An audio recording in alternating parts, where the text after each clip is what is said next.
गांव में fashion show. शहर की फैशन डिजाइनर रितु की शादी गांव के जमींदार शेर सिंह से हो जाती है।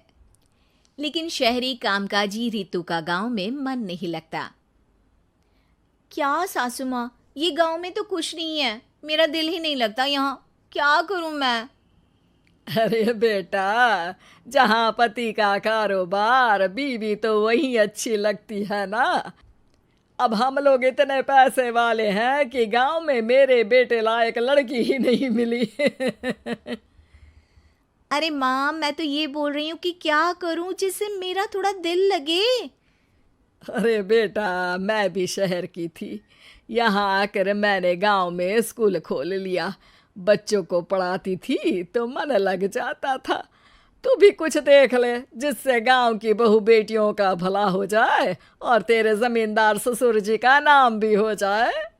रितु क्या करती, फैशन डिजाइनिंग वाले कपड़ों को गांव की औरतों पर कैसे ट्राई करती।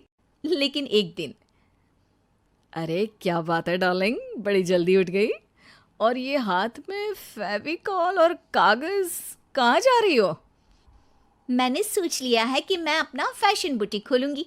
गांव की औरतों को सजा धजा कर फैशन शो करूंगी और यहाँ की औरतों को भी शहर के फैशन से वाकिफ करवाऊंगी।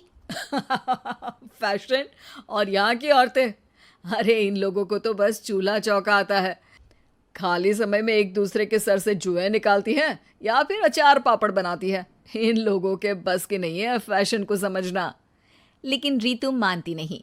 वो पूरे गांव में पोस्टर चिपका देती है कि किसी को भी नए डिजाइन के कपड़े पहनने का शौक है तो जल्दी जमींदार की बहू से मिले। लेकिन रितु की दुकान में 2 दिनों तक तो कोई आता ही नहीं। पर एक दिन, अरे कमला, क्या हुआ, क्या देख रही हो? ये पुतला देख रहा है दीदी। क्या दिख रहा है इसमें ऐसा? अब देखो तो दीदी, ये पुतला मेरे जैसा ही है ना, पतला दुबला लंबा, बस मैं काली और ये गोरा। तू ये बता, इस पुतले के कपड़े तुझे कैसे लग रहे हैं? अरे कपड़े तो बहुत ही सुंदर है दीदी, लेकिन तू ना बस कल इसी समय आ जाना और अपने जैसी 2-3 और को भी ले आना। अगले दिन कमला 2 लड़कियों को लेकर आ जाती है। रितु उन लोगों को अपने हाथ के सिले कपड़े पहनाती है और घर भेज देती है। उन लोगों को गांव की दूसरी औरतें भी देखती हैं। और फिर क्या, अगले दिन रितु जब दुकान खोलती है तो सामने बहुत सी औरतें उसके बनाए डिजाइनर कपड़े पहनने को तैयार खड़ी होती हैं।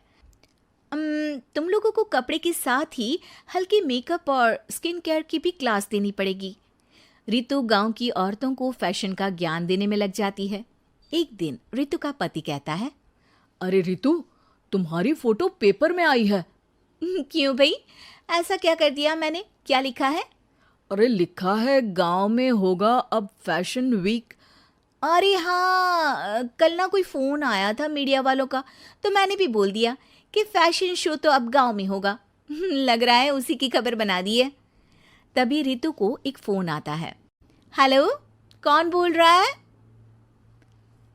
जी मैं काम्या बात कर रही हूँ, लुक में फैशन वीक से। हम लोगों ने आपका काम देखा।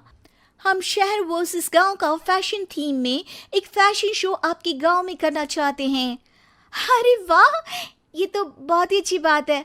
मैं अपनी मॉडल्स के साथ शो में हिस्सा ज़रूर लूँगी।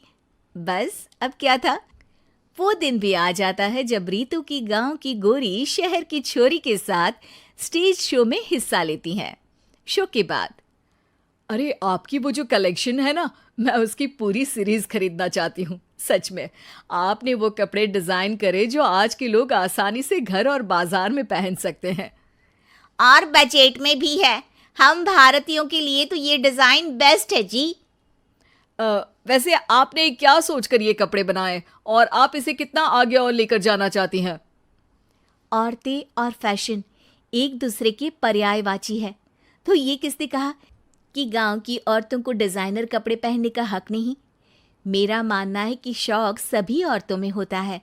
ज़रूरत है तो बस उसे जगाने की, उनके हिसाब और बजट के कपड़ों की जो मैंने बनाए और सबको पसंद भी आए। अब रितु का गांव हर जगह प्रसिद्ध है, ना सिर्फ रितु के लिए बल्कि वहाँ की औरतों की फैशन के लिए भी।